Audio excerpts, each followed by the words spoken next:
Hello! Hi! Welcome to in my kitchen official. Please నా ఛానల్‌కి కొంచెం సబ్స్క్రైబ్ చేసేసుకోండి. నా వీడియోస్ అన్నిటికి కొంచెం సపోర్ట్ ఇవ్వండి. ఈరోజు రెసిపీ ఏంటంటే సూపర్ టేస్టీ వహ్వా అనాల్సిందే అనమాట. అంత బావుంటుంది. ఇక్కడ వచ్చేసేసి నేను పచ్చి టమాటోస్ ఒక హాఫ్ కేజీ తీసుకొని పెద్ద పెద్ద సైజ్ ముక్కల్లాగా కట్ చేసేసుకున్నానండి. ఈ విధంగా వీడియోలో చూపించిన విధంగా ఇలా ముక్కలు కట్ చేసేసుకొని హాఫ్ కేజీ టమాటోలని మిక్సీలో వేసుకొని ఇలా పేస్ట్ లాగా పట్టేసి పక్కన పెట్టేసేసుకోవాలన్నమాట. ఇప్పుడు వచ్చేసేసి నేను దీంట్లోకి ఒక 6-7 వెల్లుల్లి రెబ్బలు వేసుకున్నాను. అలాగే చిన్న హాఫ్ టేబుల్ స్పూన్ మిరియాలు కూడా వేసేసుకున్నానండి. మిరియాలు అనేది కొంచెం ఎక్కువ వేసుకోండి, టేస్ట్ బాగుంటుంది.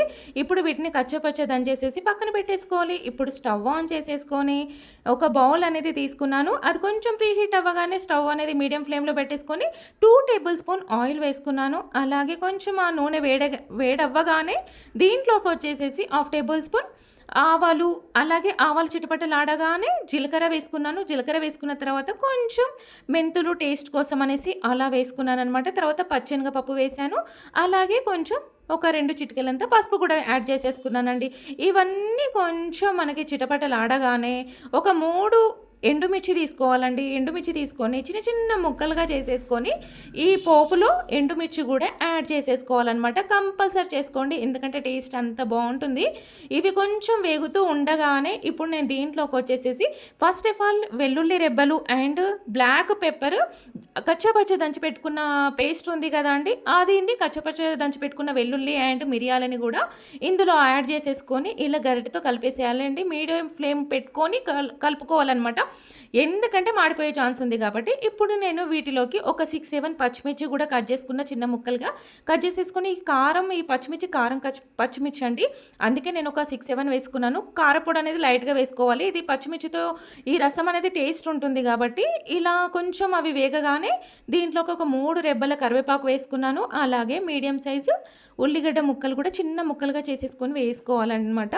ఇలా వేసుకున్న తర్వాత నేను ఒక చిన్న గుప్పెడు కొత్తిమీర అనేది శుభ్రంగా కట్ చేసుకొని పక్కన పెట్టేసుకొని దాంట్లో సగం కొత్తిమీరని ఇప్పుడు పోపులో ఫస్ట్ ఆఫ్ ఆల్ వేసుకొని ఇలా వేయించుకోవాలన్నమాట ఆయిల్లో. ఈ పోపులో వావ్, ఈ స్మెల్ అయితే సూపర్ వస్తుంది. ఇంకా తుమ్ములు అయితే తట్టుకోలేమన్నమాట, అంత బాగుంది. మన పోపు అయితే ఒక 10 ఇళ్ళలోకి వెళ్ళిపోయిందనమాట. అబ్బా, వీళ్ళు ఏం కర్రీ చేసుకుంటున్నారో అనేటట్టుగా ఉంది, అంత సూపర్ ఉందనమాట. ఇప్పుడు ఈ పోపు అంతా వేగిన తర్వాత ఇందాక మనం పక్కన పెట్టుకున్నాం కదా టమాటో ప్యూరీ పచ్చిదే అనమాట. పచ్చి టమాటోలు హాఫ్ కేజీ తీసుకొని ఇలా వేసేసుకున్నాను. వేసేసుకొని ఒక్కసారి గరిటెతో మొత్తం పోపు అంతా కలిసే విధంగా ఇలా చేసేసుకొని తర్వాత ఎంబడే అండి నెక్స్ట్ మనకి ఈ టమాటో ప్యూరీ మిక్సీలో అది పేస్ట్ అయిన తర్వాత ఎక్కడి వరకు లెవెల్ వస్తుందో అంత లెవెల్లో వాటర్ యాడ్ చేసేసుకొని ఇందులో వేసేసుకోవాలండి. మనకు టమాటో ప్యూరీ ఎంత వచ్చిందో అంత సైజులోనే వాటర్ అనేది యాడ్ చేసేసుకోవాలి. డబల్ అనమాట, ప్యూరీ ఎంత ఉందో వాటర్ కూడా అంతే వేసుకోవాలి. వేసుకొని ఇలా కావాలంటే మీకు కొంచెం పల్చగా కావాలంటే ఇంకొక చిన్న గ్లాస్ వాటర్ యాడ్ చేసేసుకోవచ్చు అండి, ఏం ప్రాబ్లం ఉండదు.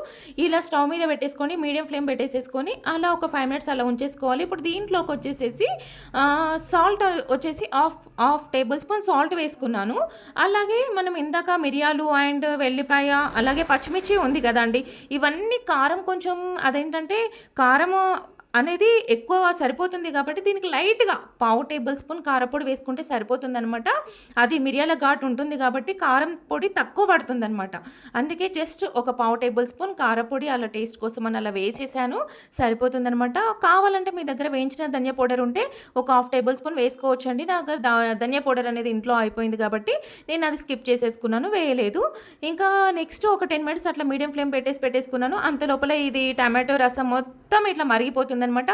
వావ్, కలర్ మొత్తం చేంజ్ అయిపోయిందండి. అసలు స్మెల్ కూడా అంత బాగుంది. అసలు ఇది తినడం కాదు, రైస్లో తినడం కాదు, గ్లాస్లో పోసుకొని తాగొచ్చు కూడా, అంత టేస్టీగా ఉంటుంది. నా స్టైల్లో కంపల్సరీ మీరు కూడా ఇలా ట్రై చేయండి. ఇప్పుడు చూసారా, ఇది మొత్తం కలర్ మొత్తం చేంజ్ అయిపోయింది. ఆల్రెడీ టమాటోస్ కూడా మంచిగా బాయిల్ అయిపోయి ఆ పేస్ట్ అంతా కూడా మంచిగా ఉడికిపోయిందనమాట. అయినా కూడా నేను ఒక మీడియం ఫ్లేమ్లో కానీ సిమ్లో కానీ పెట్టేసేసుకొని ఇంకొక 10 మినిట్స్ అలా స్టవ్ మీద ఉంచేసాను. కొంచెం దగ్గర పడాలి ఈ రసం అనేది అనేసి. ఇప్పుడు చూసారా, ఆయిల్ అంతా పైకి వచ్చేసింది, రసం కూడా కొంచెం దగ్గరకు వచ్చి అలా చిక్కదనం అనేది వచ్చేసింది అనమాట. మీకు పల్చగా కావాలంటే ఇంకొక 5 మినిట్స్ ముందు దించేసుకుంటే సరిపోతుంది. నాకు ఈ లెవెల్ బాగుంటుంది అనేసి నేను ఇలా పెట్టేసుకున్నాను అనమాట. పైనుండి ఇంకా మనం ఇంకొంచెం పోపులో వేసిన కొత్తిమీర కాకుండా ఇంకొంచెం పక్కన పెట్టేసుకున్నాం కదా, ఆ కొత్తిమీర పైనుండి వేసేసుకోవాలి. చాలా బాగుంటుందంటే కంపల్సరీ ట్రై చేయండి.